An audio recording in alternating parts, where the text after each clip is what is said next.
create safety. By creating safety, you know, we're talking to multiple companies, multiple potential offers. We're opening things up, right? We're kind of creating some pieces that we know we can get in play.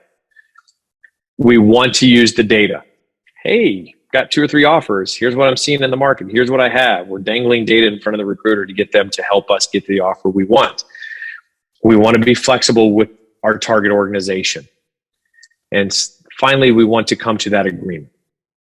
And I know I'm kind of speeding through this because we've kind of framed around a lot of this today, but I want to get to the last slide so we can have time to talk. We want to get to the agreement, right? The objective agreement is yes. The script, these are all coming into play now and you'll see what I'm saying.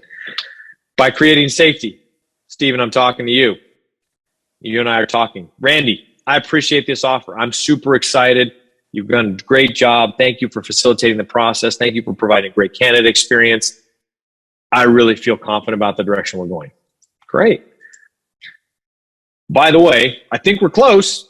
You know, from the initial offer, I think we're really close. I'm also considering a couple other roles, or in the case that you mentioned, like I'm interviewing for a couple other roles, similar roles. And, you know, it's interesting because, you know, the offers are coming in from here to here. We're dangling some data, creating some leverage, right? This is where we're sharing a little bit, right? We have to share a little bit to get a little bit, right? That's the reality of what we're trying to accomplish here. What can we do? Simple as that. What can we do? End the conversation here, right? For example, the student that was with Apple, the Apple offer didn't have anything else in play, sent a nice email to the recruiter, kind of worked on a script that just basically said, thank you for providing you know, phenomenal candidate experience. I thoroughly enjoyed meeting with the interview team and having conversations with the hiring manager. This is by far probably one of the best candidate experiences I've had.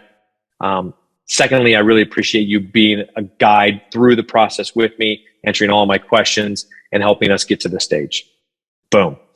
I love what the initial offer has to say, but I am being considered for promotion in this next cycle, less than 90 days, which is impacting my decision. And I'm also in additional conversations mid to late stage with these other organizations for a similar type of role. What can we do to get to the final stage, which is objective-based criteria to X? What are we going to do to get to X?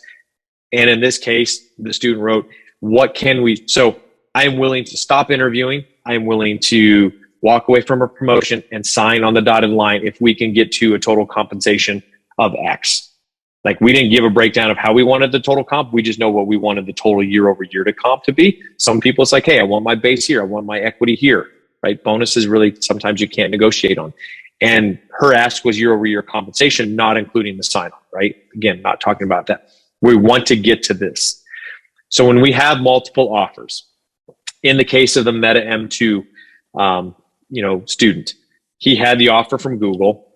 He basically followed, ideally something like a script like this, obviously in more detail, reached out, appreciate the offer, appreciate all the hard work, met with everybody. It was great. As you know, I've also been interviewing at Google. I'm expecting the offer here in the very near future. The initial offer here looks good. From initial numbers I've gotten from Google, from my conversation with the recruiter, I think we're off, by, a certain amount. What can we do?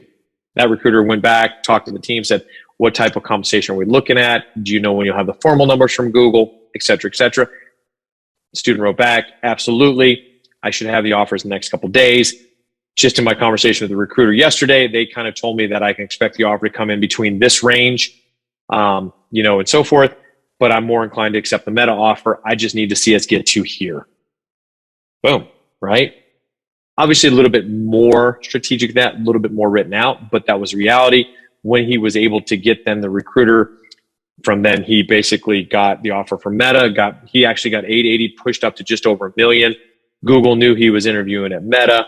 He leveraged Google a little bit and said that, the Meta offer is just stronger. So unfortunately at this time, I'm going to have to, probably consider, the Meta offer. Well, then Google came back and countered it without even him asking. And then he told the Facebook recruiter, Meta recruiter, hey, Google came back with a stronger offer, didn't even ask for anything. They just said basically like, we're going to beat it. And they gave me another offer. Facebook recruiter Meta recruiter, I should say, went and said, if I can get you to a certain number, will you just say yes? And he's like, absolutely. He goes, this is my top priority. He goes, but this is a very strong offer from Google. He came back, exceeded the expectations of what even the student was looking for, and signed on the dotted line that day. little bit of back and forth, but that's kind of how this goes. We are here to help you through these pieces. That's what we're here to do. But a lot of it, some of the onus, some of the research and so forth, obviously ends, is something that falls on you. So we can help.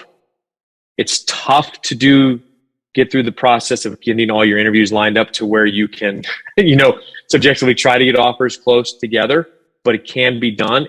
You just have to kind of stretch out things.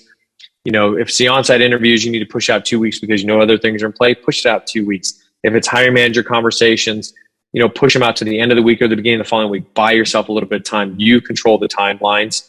Everybody wants to hire. Obviously, don't set things out 4 or 5 weeks out. Now, unless you're going on vacation or something like that, granted, sure, right? It happens. But, you can build 2 to 3 weeks of buffer in there to try to get things ideally collectively done at the end. Flip that. If you're targeting a FAANG type company, start the process earlier versus a smaller to mid-sized company that maybe it's a tier 2, maybe it's a tier 1A. Take that into consideration. And one other thing, then I'll open this up for all sorts of questions.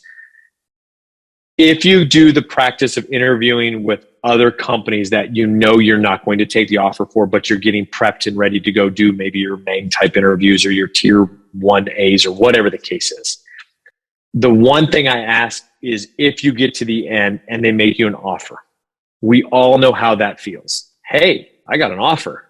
This is exciting. Somebody wants me, right? Like I'm feeling pretty good. But deep down inside, your North Star still says, hey, I'm going to go to Apple. I'm going to go to Amazon or Netflix or wherever. Don't put that recruiter in that organization through back and forth of trying to do a negotiation if you know you're not going to take it, right? Simply thank them for their time. Thank them for a great candidate experience. Leave on the highest level of professional courtesy you can, and just let them know you're going to accept another offer that's more in lines with where you see your career going. Right? There's nothing wrong with that. That potentially leaves the door open for something in the future. But my biggest thing is don't go back and forth like that, because again, we all feel really excited when we get an offer. It's no different than taking your car to the repair shop and then you go sit in a brand new car and you're like, new car smell. I like this. It's great. But yet, are we really going to get it? No, we're going to take our car, get it fixed, and go back home.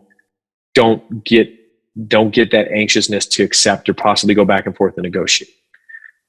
Thank them for their time. Be professional. Keep your focus on the targets of your top 4 or 5, 6 companies, whatever the case is, and then get prepared and then do those interviews. And then lock in which one will be your number one, and then let's work through the leverage process and how we can get the offer where you